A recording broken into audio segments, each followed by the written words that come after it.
Yeah, that all works.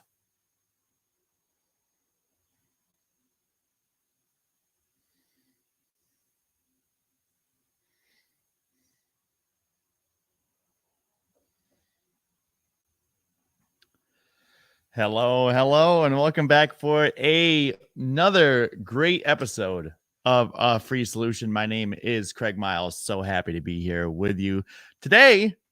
We're talking about who cares about you. Is it the Democrats?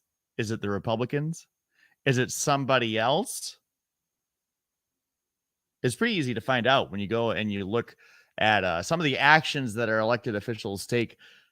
You find out real quick. Well, maybe you don't. Some people, they keep rooting for the same people that keep not helping them. But sometimes if you take a step back and you take a look, you say, you know what? This is these guys don't seem like they care too much about me.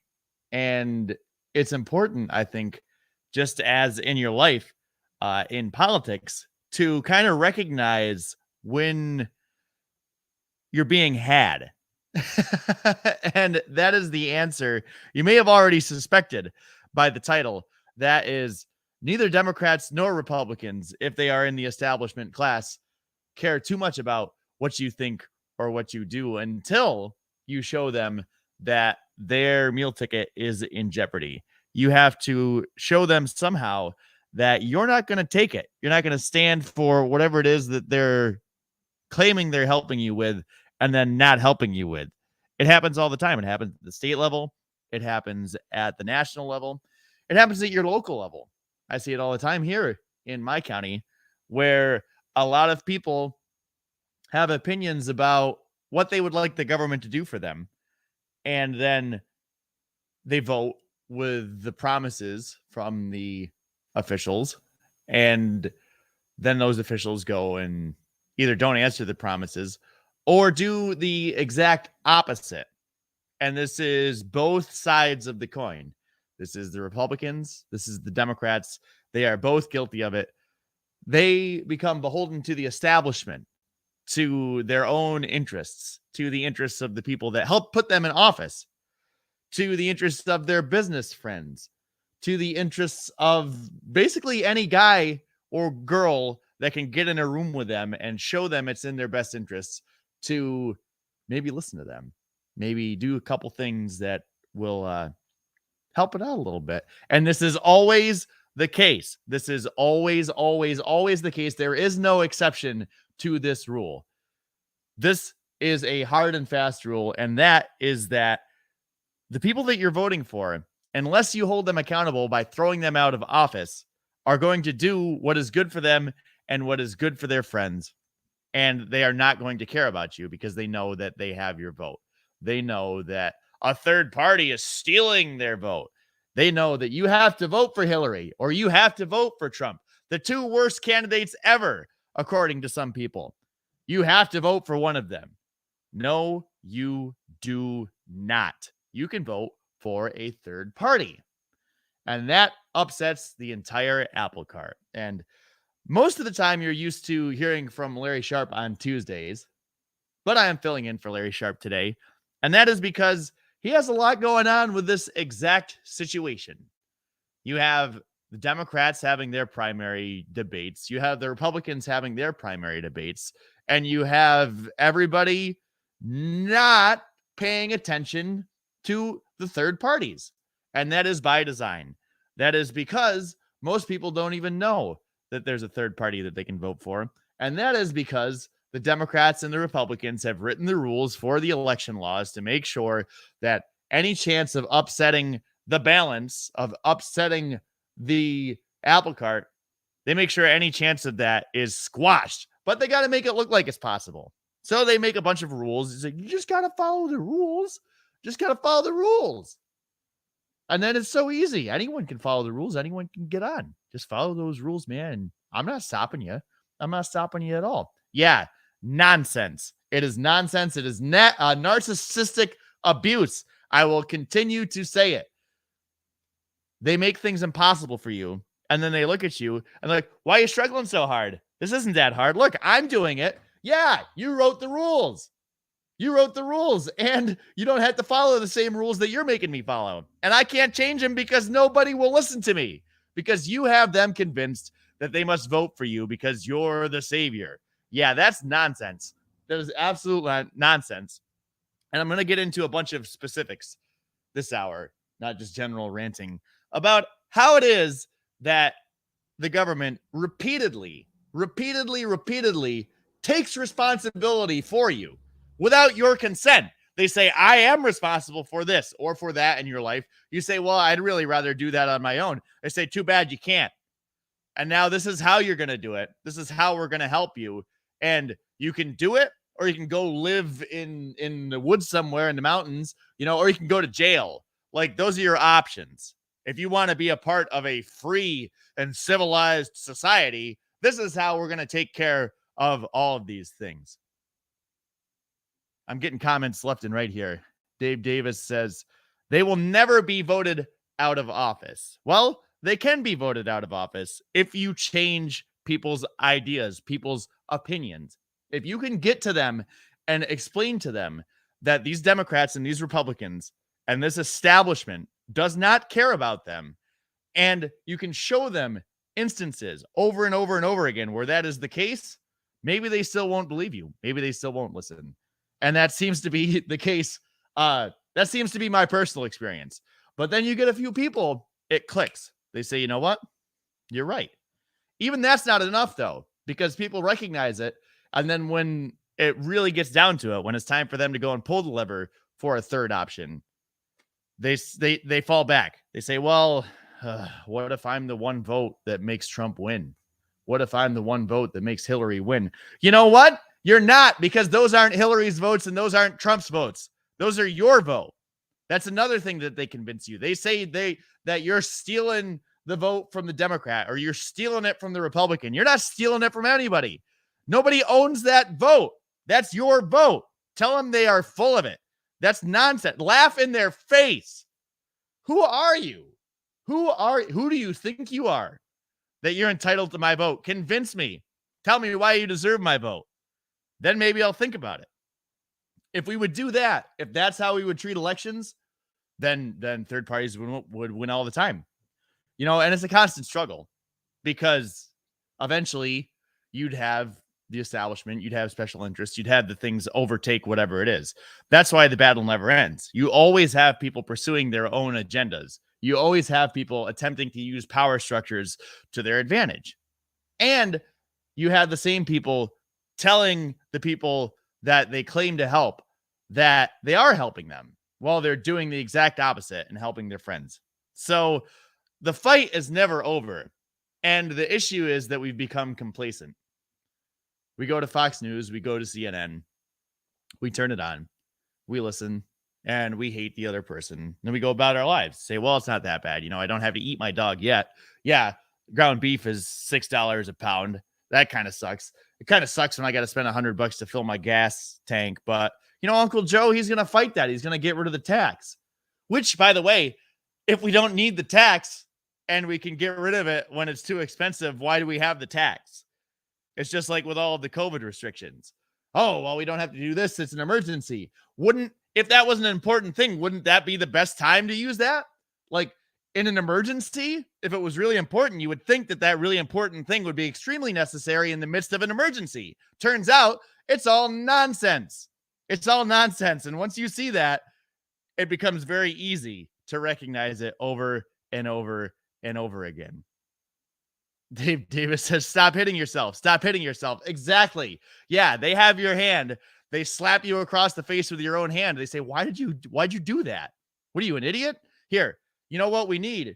We need you to let me guide your hand. We'll guide your hand, and then you won't hit yourself anymore. It's whatever. Seems like a strange remark. Seems like a strange example. No, that happens all the time. You see it with COVID. We pretty much now have, it's not really that disputed that the government had a role, whatever it was, in the creation of COVID.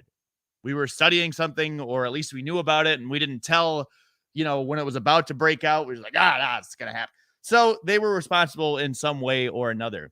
I had COVID. I still can't smell. I can smell some things. You know what things have smelled like for the past month? Burnt rubber. Before that, it was garlic. Before that, it was mold. Every month, I have a different smell in my nose because the government funded research in a Wuhan lab and let this virus go wild and then locked us all down and said we were responsible for it. This isn't conspiracy stuff. This is mainstream now. And nobody cares. What is Fauci going to jail? He's not going to jail. Is anybody going to jail? Nobody's going to jail. They just say, well, China, Putin, somebody else. Wasn't me. And we'll vote for him again. We'll put him in office because we're scared of Nancy Pelosi or we're scared of Moscow Mitch or whatever, because we'll listen to them. We'll listen to them, you know, and we'll believe them. Stop believing their nonsense. How many times do they have to prove to you that they are full of it, that they don't care about you? Cody Anderson hopping in here. Abolish shaving mandates. I agree, Cody. Glad you're appreciating the beard. Funny story about that. I used to work for a company locally here that required me to shave. And I always said, if I didn't work for them anymore, I'd be full beard. And ever since I didn't work for them anymore, full beard. So yes, I agree. Abolish shaving mandates. Any place that mandates shaving is not a place for me. We'll get to more mandates and their consequences, their intended consequences, their unintended consequences, and all of those things to show how the government really does not care for you and how the power is in taking care of yourself. That's all coming back on A Free Solution on WYSL. Thank you so much for tuning in. We'll be right back after the break.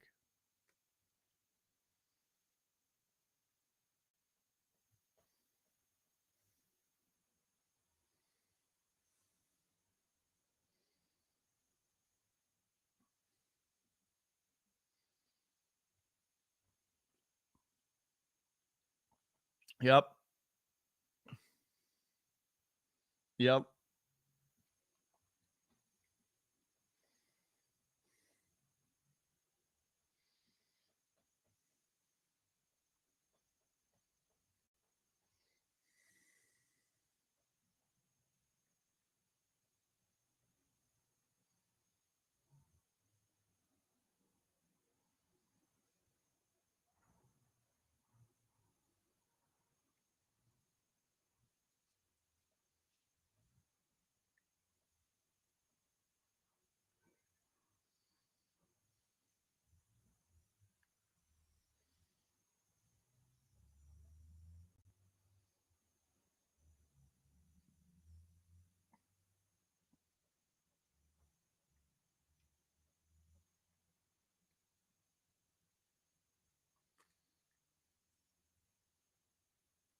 Okay.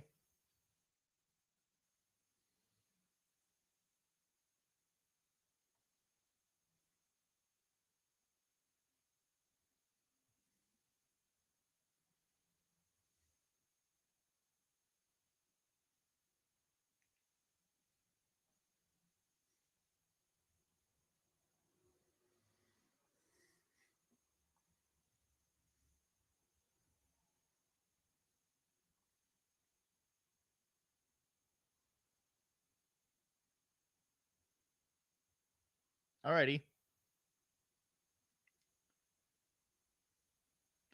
Yeah, I think my cousin's graduation party is that day. Yes.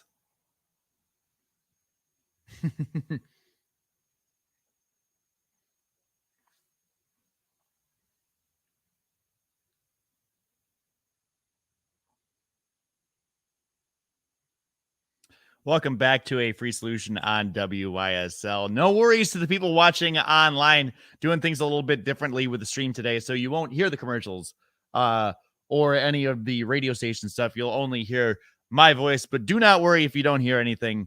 It's just a commercial break or some other thing with the radio station. We'll get back to the show very shortly when you're not hearing from me. So before the break, I was talking about how the government does not care about you, and they tell you that they do, and then you vote for them, and then they go and do things that don't help you at all.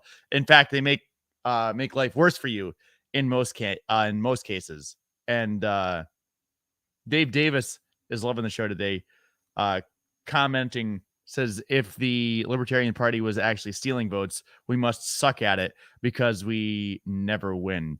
And yeah, it's true. You know, they'll say, well, a third party could never win, but then anytime that a one of their candidates loses because they suck, right? That's another way that they're narcissists. They will never take responsibility for their loss. They'll say, well, it was everybody else that made me lose. Okay, kid, just keep telling yourself that. I'm sure it'll work out real well for you in your life. Dave comments to the Democrats and Republicans, I don't like my coverage. Can we find an alternative plan? You know what, Dave? It's just like Obama said. If you like your doctor, you can keep him. Just it's fine. You like him, you can keep him. Oh, wait. That didn't work either, did it? Yeah, just another example. And I've had it, honestly. I've had it with it's hard because I know people want help. It's very difficult. And again, no man is an island. And Obama upset a lot of people when he talked about business owners. He said, you didn't build that on your own. You know, we had roads and stuff. And that's wrong. I understand where he's coming from, which is that we live in a society where the federal government has its fingers in everything. So it funds a bunch of different things that you benefit from as a business owner. But that's not to say that they couldn't happen some other way. Just because the federal government does it doesn't mean it couldn't be done by somebody else. So to act like you're responsible for the success of people, that's wrong, because those people probably would have succeeded anyway, even if you weren't there. And that's the point, I guess, that I get so frustrated with all the time, is that we listen to stuff like that from Obama and we say, yeah, you're right. You know, no man is an island, and we all benefit from the things that the government does. Yeah. And we all get screwed over by a lot of the things that the government does too. Why don't we talk about those things? Why don't we talk about inflation, transitory inflation? First, there was no inflation. Then it was transitory. Now it's like, well, we gotta cancel the gas tax, and we gotta up the interest rates from the Fed so money isn't that expensive to borrow. And yeah, didn't somebody say this? Haven't libertarians been talking about this for like since the beginning? And now you're like, oh yeah, we just figured this out. You didn't just figure this out. You knew. Stop it. Stop telling people that. See, they want it both ways. And that is, I control everything. I will make your life better. That guy, if he's in control, is going to ruin your life. You vote for them because you believe it. And then they get in office and your life gets worse because you have inflation, or because you have high gas prices, or because the supply chains. And you say, Uncle Joe, you said life was going to be better. It's not better. And they say, well, what do you want me to do about it? I'm just the president. I can't do anything. I fall off my bicycle. That's about all I can do. Oh, it's so frustrating when we say, and we excuse it. We excuse it all the time with the Republicans in New York State. I've beat up on them before. I'll do it again. You got to vote for me because the Democrats are going to ruin this state even worse. You vote for the Republican. They say, well, what do you want me to do? We had to pass. The Democrats control everything. You can't have it both ways. You can't say I'm going to be the savior, and then when you don't savior, say, well, it's a hard fight. No, you told me that you were going to fix it, and then you didn't. There's no excuse. Absolutely none. Time to get someone in there that'll make a change. That's how we should approach the voting. Don't let them give you an excuse. There is no excuse. There's absolutely no excuse for it. Getting into some particulars now. I mentioned inflation.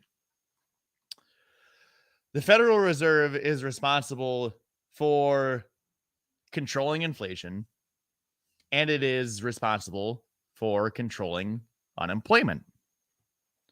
They must keep unemployment at a minimum, and they must keep inflation at a minimum. The problem is that sometimes those two things they don't work together. So, for instance, now when we raise the basis points, now it makes money a lot more expensive to borrow. So it's not free money anymore. Now there's a cost incurred when I go and I take out a loan. That means businesses do not spend as much money. Businesses do not hire as many people.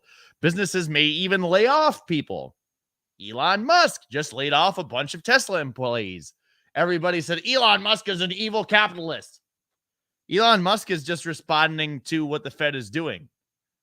Just like he responded when they were handing out free money. He loved it. It was good for business. Now the money's not so free anymore. Now we got to tighten up. So maybe the Fed is fighting inflation that way, but they're certainly not helping the unemployment. They're at odds with themselves. Their end goals do not match one another. It's literally an impossible task. We've set them up for failure, and they're going to fail every single time. And we act surprised when that happens. Stop entrusting yourself. Stop entrusting your life. Stop looking to these people who claim to have the answers when they've literally made an impossible problem. It's the same with the USDA. I'll get into another one. Diabetes. We have a diabetes epidemic here in the United States. We have a heart disease epidemic here in the United States. We have now for 50 years. And it gets worse, and it gets worse, and it gets worse, and it gets worse. And I'm going to talk about the people who want the government to be even more in control of our healthcare. If COVID didn't teach you that the government sucks at taking care of the health of its citizens, let me give you another example, which is the diabetes epidemic, which is the heart disease epidemic. Back in whatever it was, the mid-century or just before that, we learned that low-fat diet was what you wanted to do because fat was bad for you. Cholesterol was bad for you. It's going to kill you. It's going to make your heart explode. What you need to do is eat a lot of carbs. You got to eat them carbs, man, because fats and protein, they're bad for you. They're going to cause bad things to happen to you. That was the recommendation from the USDA. Cut out the fats. Eat lots of carbs. Fast forward to now, we have I feel like now, don't quote me on this, but if we are not at half of the population being obese, we are extremely close to it or possibly over it. The point is, we have an obesity epidemic. We have a diabetes epidemic. Diabetes, type 2 diabetes, is caused by the inability of the body to regulate its blood sugar and its insulin, right? What causes spikes in blood sugar? What is the root cause of that? Carbohydrates. When you eat carbohydrates, your body digests it into simple sugars, and it makes your blood pressure spike. And when that happens, you must produce insulin to reduce the spike in blood pressure. And when you eat lots and lots and lots of carbs over and over and over and over again, your body needs to produce more and more and more and more insulin. And eventually you get resistant. Eventually it doesn't happen anymore. And now you need to buy insulin. Now we got to use it. Now we got to inject insulin into our bodies to do the job of what our bodies were supposed to do on its own. The Diabetes Association of America, or whatever it's called, and the USDA recommend a diet of over 50% carbohydrates for diabetic folks. That is the recommendation from your government. Your problem is your blood sugar spikes too much? Eat more of the things that make your blood sugar spike, and it'll fix you. And if that doesn't fix you, that's okay. We've got all these companies that make insulin. It's going to be perfect. What is going on? I'll tell you what's going on. Just like the Fed has a dual mandate that is incongruent with two of its, they don't go together is what I'm trying to say. So does the USDA. I'll get into more of that after the break. You'll have to stick around and hear how the USDA can't possibly perform both of its duties effectively and why that is causing lots and lots of people to die of diabetes and heart disease here in America. It's just one of the ways the government has failed us. All here on A Free Solution, back after the break on WYSL.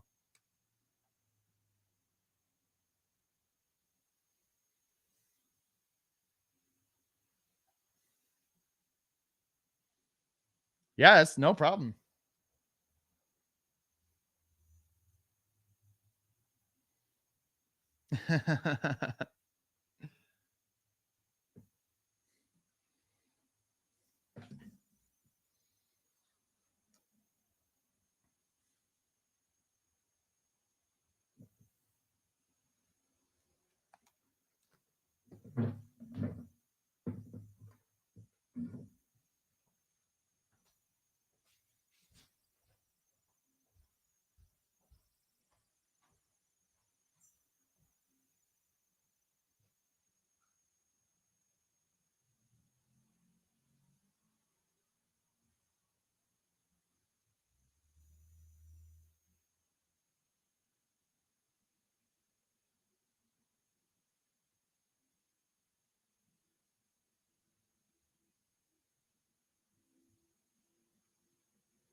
This one just now?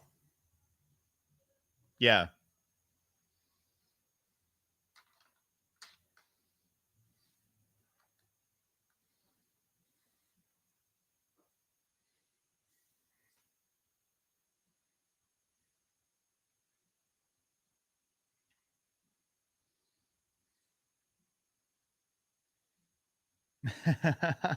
So the problem is, again, the facade falls in a hurry. When you ask any of these people questions, this is my point, is all these people are idiots. If you would just ask them a question and hold them accountable, the whole system would collapse. But people nod their heads and they clap because some guy has authority.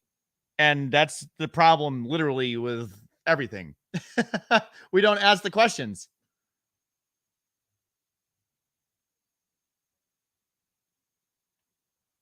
Yeah, okay.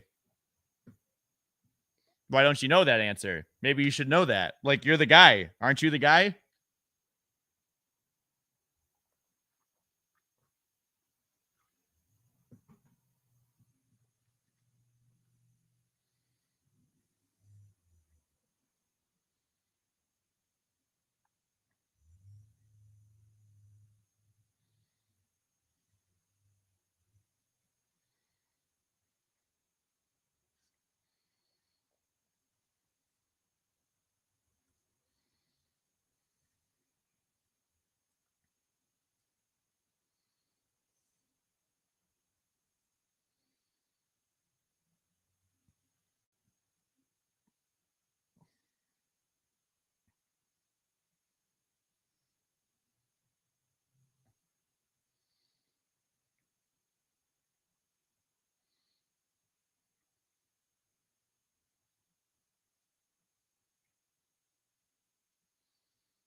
Sounds good. Thanks.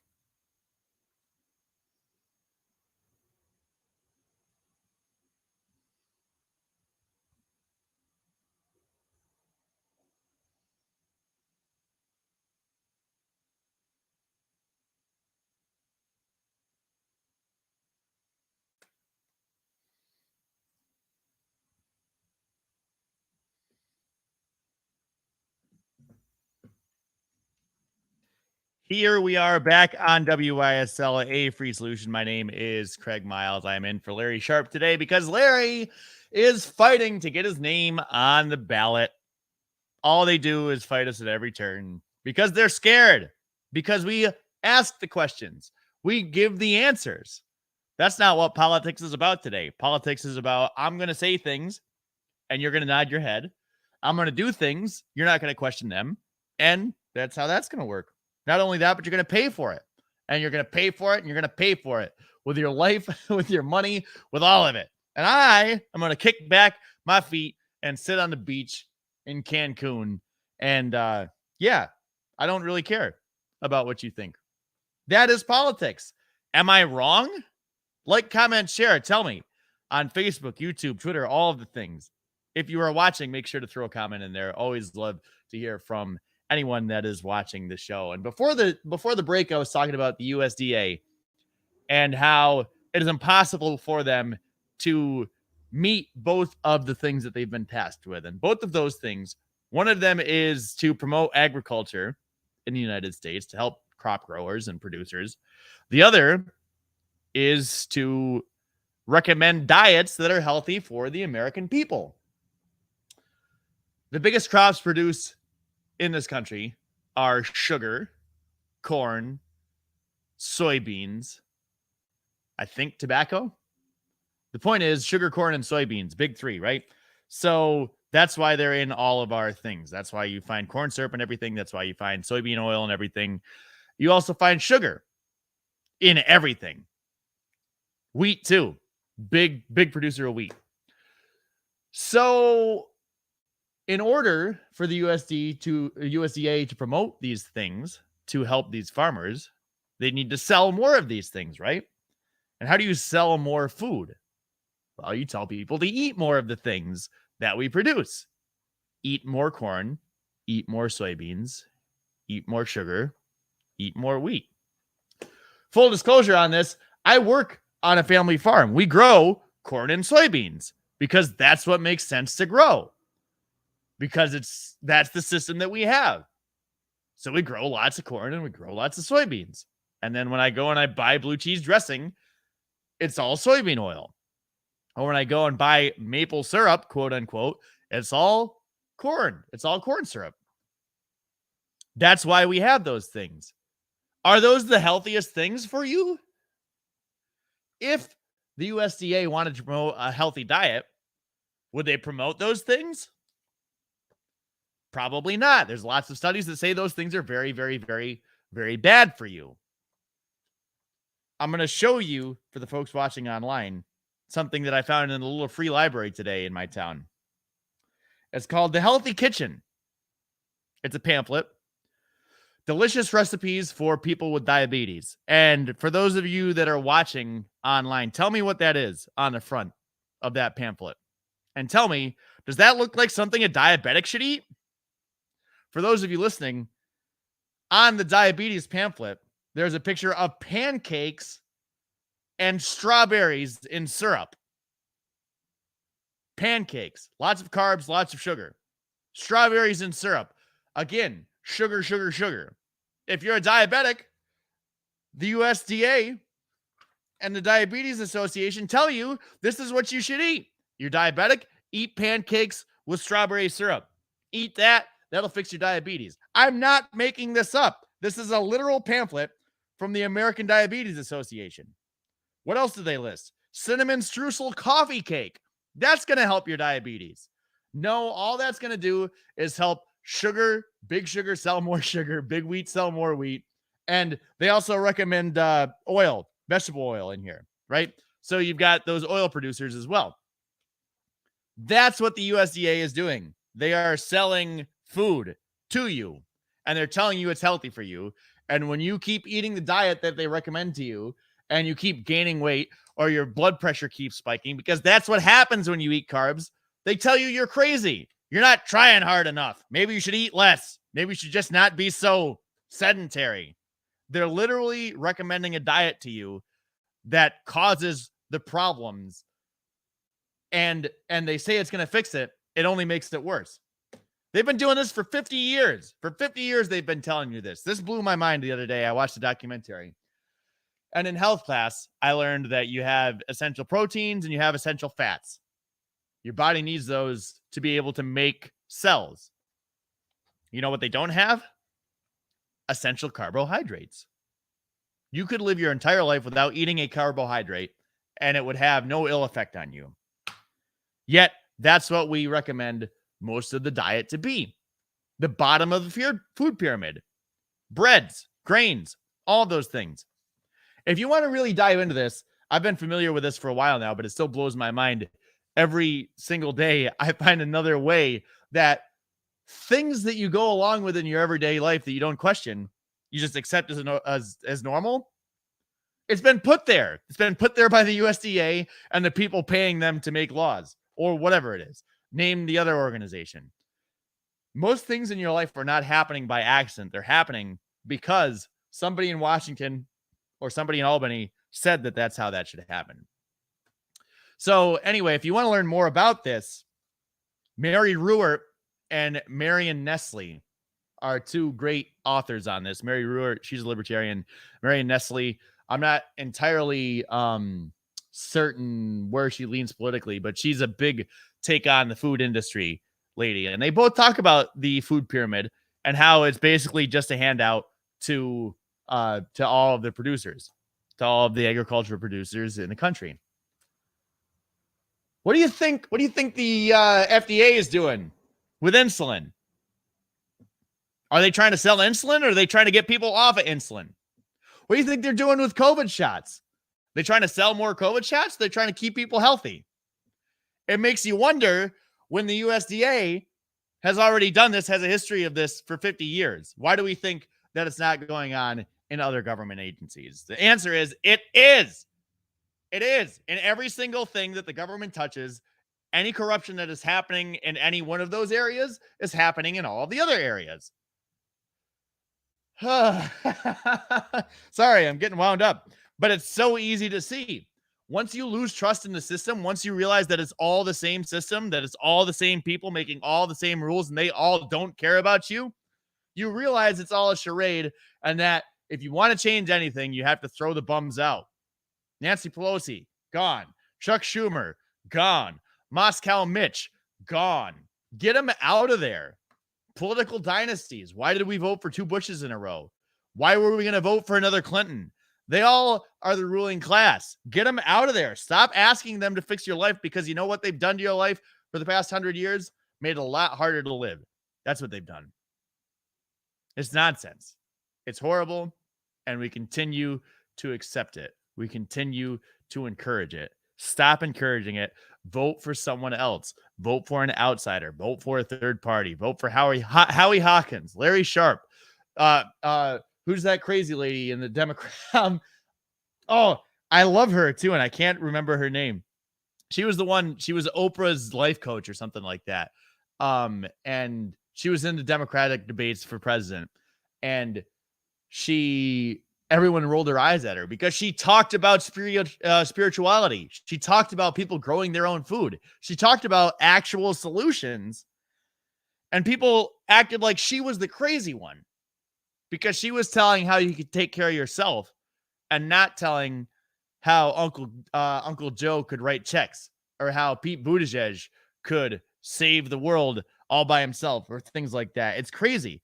It's nuts to me that when someone says, the thing that could fix your life is you, we look at them and say, you're a whack job. The thing that can fix my life is Washington, D.C. We got to change that idea. We got to change that. That's not the first answer. Government is not the first answer. Is there a place for government? Maybe. It's definitely not the first thing that we should do. A new law is not what we should do. People trying to help me out here on the name of the lady. No, it was Marianne Williamson, or Williams, Marianne Williamson. I don't know her last name entirely, but that was the lady. Elaine was trying to help me out saying Tulsi Gabbard. No, not Tulsi, but I do love Tulsi. I think Tulsi's great. I think she understands the problem. I think she understands that there is a ruling class and that they must be fought. Some of her policies, not entirely with. But yes, I am a big fan of Tulsi as well. Marion and Tulsi, both very good choices. Both much better choices than our current vice president, which PBS showed me today.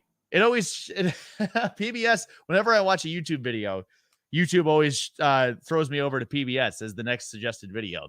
So I was watching PBS today. I don't know why YouTube insists upon that, but I watch it. And there was a big Juneteenth celebration, and Kamala Harris walked up there, and she was the Juneteenth. She was the one talking about how great Juneteenth was. And I thought about that time during the Democrat debate when she called Joe Biden a racist, when she said Joe Biden is old and racist. And now they're best buddies. It's buddy cop drama. Uncle Joe and Kamala Harris. If that's not enough to make you realize that it's all a charade, that it's all nonsense, that they're all lying to you, and they say these things to make you think a certain way, to make you feel a certain way, and then they go back behind the curtain and they do whatever the hell they want and they help each other out, it's all a charade. Kamala's a cop. She's talking about Juneteenth. How many black people did she put in jail for stupid drug offenses? And then she laughed about smoking marijuana. She said, I smoked. Yeah. What are you going to do about it? I'm going to throw a bunch of black people in jail. That's Kamala Harris. That's your vice president. She's horrible. She is an absolutely horrible human being. And Tulsi Gabbard took her down in the Democrat debates. She said all of this. She said, you are a terrible person. You have prosecuted black men and women and put them in jail for offenses that are stupid. And you have built your reputation on prison labor and horrible, horrible things. And Kamala Harris sat there and took it. She sat there and took it. She looked down at her feet, down at the podium, while Tulsi Gabbard absolutely obliterated her. And she had no answer. It was all true. And that's the one that's talking about how important Juneteenth is, how you should be proud of your black heritage. That woman is full of nonsense. And she should get, no one should give her the time of day. Horrible, horrible, horrible. We'll get into more particulars after the break. I'm fired up. I got to get a drink of water and calm down a little bit. Thank you so much for tuning into A Free Solution. We will be right back on WYSL after the break.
I haven't even tuned in. It's such nonsense. I don't even want to know nothing.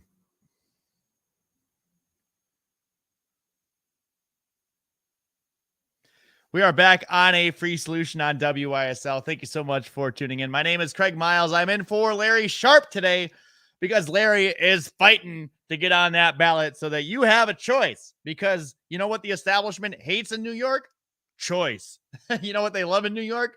The illusion of choice. They love to make you feel like you have a choice and then make sure that you can never change anything ever and they get to do whatever they want. And that is true federally, it's true locally, it's true at the state level. And you know how you fix that? You stop listening to them. You laugh in their face. You say, you are ridiculous. You are nonsensical. You know what I'm going to do?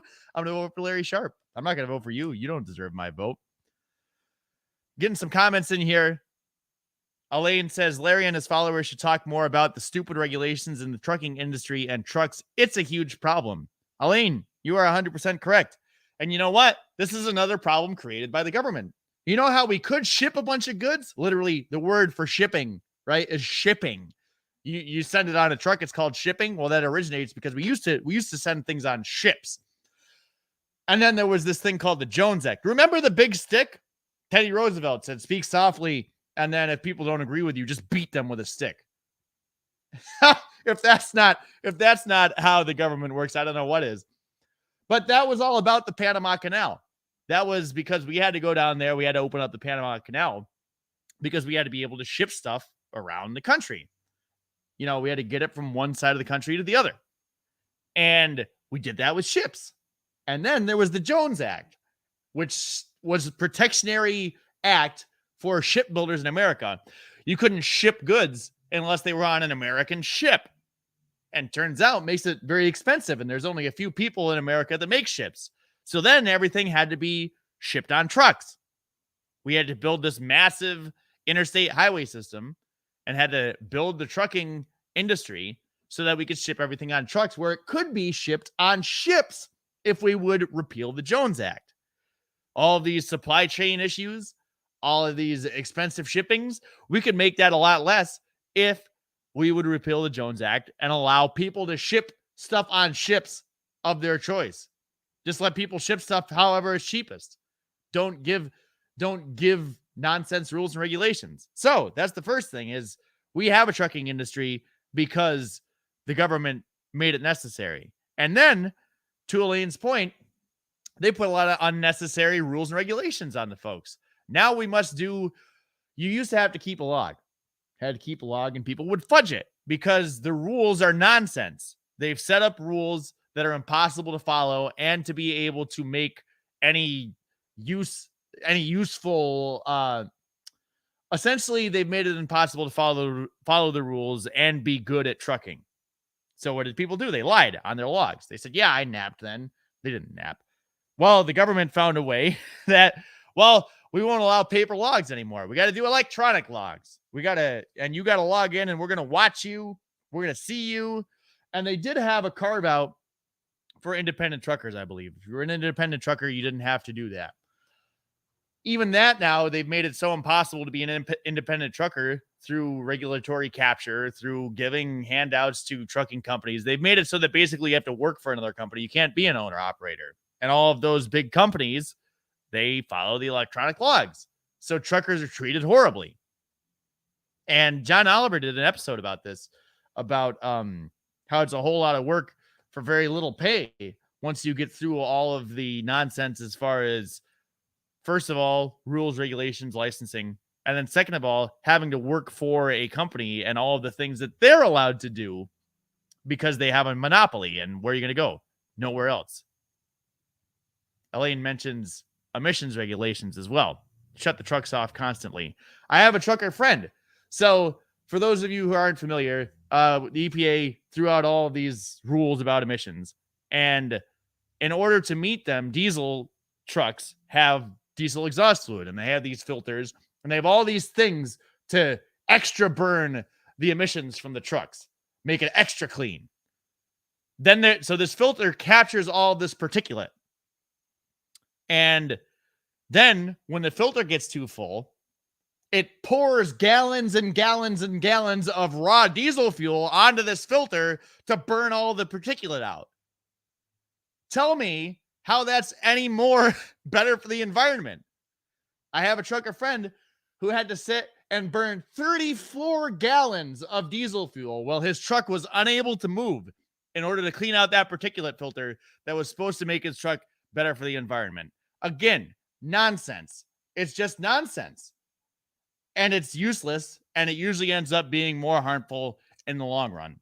And it makes things tougher, and it doesn't achieve the end goal. Gene Sprouse comments, my husband has diabetes, so he started drinking soda pop with artificial sweeteners. His readings went down, but he keeps needing more insulin. An article in Scientific America from April 2015 explains how this happens. We know that artificial sweeteners are bad for us. Gene, yes, you're 100% correct. And you know what this pamphlet that I'm talking about right here recommends? Splenda. It says use this Splenda because it's an alcohol, sugar, or whatever it is. You can use that. You can use 2 cups of it or what? It's an obscene amount of brown sugar substitute, quote unquote. And that's going to help your diabetes. This is from the Diabetes Association. This is from the people that are supposed to be helping you. They're not helping you. They're making recommendations that are killing you. And then they act like you're the one that's messed up. You're not exercising well enough. You're not eating well enough. I'm eating what you told me to. Oh, it frustrates me to no end. I mentioned Don Oliver talking about trucks. I watched his show last night. He was talking about regulations on rent, how we need rent control. You know who caused the rent crisis in New York City? New York City government. You know how we could make more housing in New York City? Is if we would build up.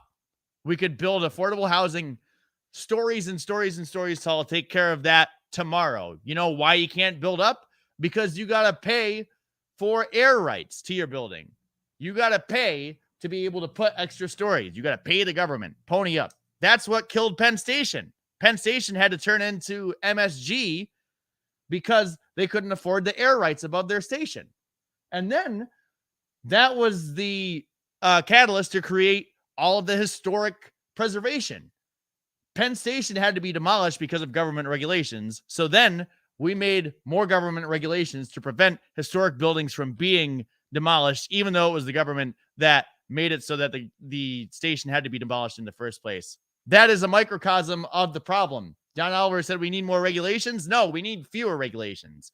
Fewer regulations, less government, more individual responsibility, more opportunities to help ourselves. Those are the solutions, the free solutions here on WISL.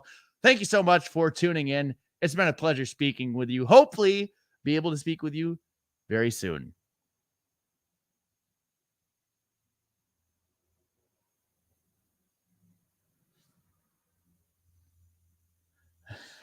I got nervous.